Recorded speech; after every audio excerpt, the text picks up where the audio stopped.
Guys, gandang umaga po. Hello po sa inyo. Almusal po tayo. Mais lang na almusal sa akin. Pwedeng na. Pero may kamuti ako rito. Kaso, mahapdi kasi sa tiyan pag yung kamuti kainin ko sa umagang umaga. Pero mamaya, kaya mamaya ako na yan ipapakita. Yung mais ko muna. At syempre, my favorite, hopyak. Matigas. Kinukundi-kundi ko siya. Ayan. Hopya. Masarap to guys. Hindi kayo, kain tayo. Sarap, promise.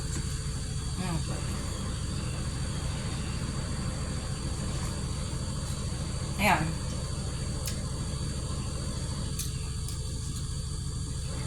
Tuwing mag-off ako nito, bumibili ako isang peraso. Isang perasong plastic palang ganito. Punong-puno siya. Siguro 12 o to 15 pieces. So, hindi na ako logi $12. Wow.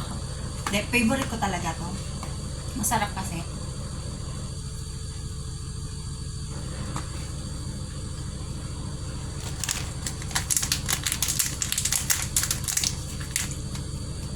Dates to that guys, oh. Kut-kutin na guys, dates, pero napakatigas niya. So, pag kinakain ko to, kasi talaga matigas talaga siya. Di mo siya maano, pinipipi ko siya kasi matigas. Sobrang tigas talaga, pero masarap. Yun nga lang matigas. Hindi mo siya basta-basta makain. Hindi ko alam, binigay lang naman sa akin to ni madam, ni amo. Napakatigas. Masarap siyang anuhin, pagkatapos mong kumain. Dessert.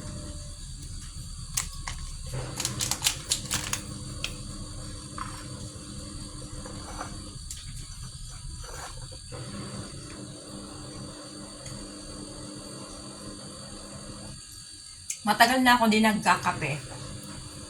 Ngayong ano lang, linggo.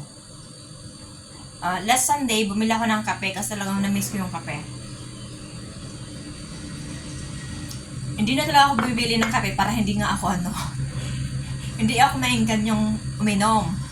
At hindi ako bumibili. Ngayon, talagang gustong gusto ko. Super. Coffee lover lang naman tayo eh. Ngayon guys, nakapagsalita ako kasi mag-isa ako. Yung mga amo ko out of town, 3 days. Pero yung lola ko yung kasama ko, umalis. Kaya syempre pagtalikod, halabara, Inday, go, go, go. Kagabi nga, grabe ang antok ko, 10:00 pa lang. Kasi guys, grabe trabaho, hectic. Hectic masyado. Kaya, antok ko 10:00 pa lang, grabe na. Basang-basa pa yung buhok ko, pero yung antok ko grabe, kaya kahit tumutulo pa yung tubig, hala, dry mo na, kailangan ko nang matulog, talagang antok na ako, grabe, nagising ako, pasado 6:00, tamad na tamad pa akong bumangon yan ayan, kain tayo, ang dami kong kwento, ay salamat, natigil yung washing machine ko, tapos na, kasi dumating yung amo ko, kagabi, so ang daming labahan, ngayon maghalabera ako guys, maghahalabira ako sa Lenes kasi mag-isa lang ako. Yun ang sa akin. Pag Lenes, walang problema ang Lenes sa akin. Pero kain muna ako.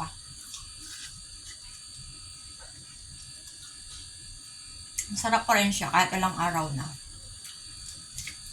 Mas gusto ko nito yung bagong bili lang. Tapos niluluto ko, masarap. Ito masarap pa rin. Ilang araw yung binili ni Lola. Pinapaluto niya sa akin kasi kamuti. Sabi ko sa kanya, mas update sa tiyan pag yung umagang-umaga kainin ko. Alam naman niya. Binigyan niya ako ng noodles. Ayaw ko ng noodles. Ito yung nakita ko. Ayan. Sinahog ko dun sa kamote. Steam na kamote. Aba. Hindi naman siya kamibo. Alam naman kasi niya na ayaw ko ng kabuti sa umagang-umaga. Mahapdi sa tiyan, promise. Acidic ako eh. Umalis na siya. Kaya siya si Inday, pasimple kasi mamaya, sige, baka andyan magbabantay na naman sa akin. Si Inday hindi makakapagsalita ng maayos. Walang dot. Masarap yun guys, promise. Guys, kumusta po ang lahat? Ako pa hindi na magtatagal, hanggang 3 minutes lang, pero nag 5 minutes na. Happy Wednesday everyone! Thank you so much po sa lahat ng nanonood ng videos ko. Yung mga nanonood po at syempre nag-iwan ng baka sa aking mga videos, kahit po pakunti-kunti, binabalikan ko yon. Kung hindi ko napapansin, iniisa-isa ko pa rin, basta libre yung oras ko. Salamat po ng marami sa inyo. Bye-bye! God bless us all! Happy Wednesday, everyone! Bye-bye! Mama! Chup-chup!